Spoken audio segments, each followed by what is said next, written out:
Alright, we've done po sa ating Bible reading for today. So, yung ating pong binasa ay Hebrews chapter 2, 3, 4, 5, and 6. So, we have 5 chapter po na dun sa ating binasa sa live po natin. And I pray po na marami po tayong ma-encourage na magbasa ng Bible everyday.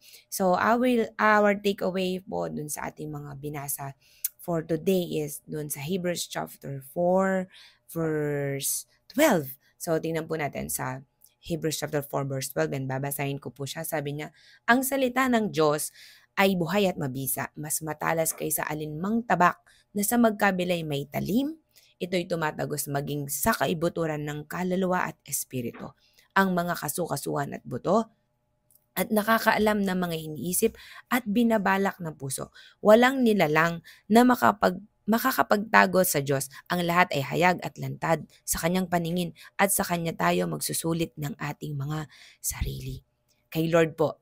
At kailangan po nating mailagay sa isip po natin, napakakapangyarihan at mabisa ng salita ng Diyos. Kailangan po natin 'to sa ating mga puso, buhay.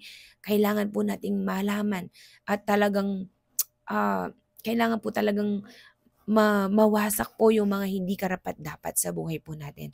At ang salita ng Panginoon lamang po ang magbibigay sa atin ng kaunawaan kung ano yung mga bagay na yon.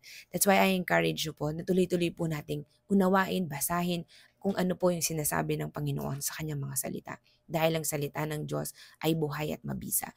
So makikita po natin sa bandang huli na binasa ko po, lahat po tayo ay magsusulit ng ating mga sarili. So God is a personal God. He wants us to have a personal relationship with Him. The Lord bless you po and I hope po na-encourage po tayo sa ating takeaway for today, and I encourage po everyone to continue to read and desire the Word of God. God bless you po.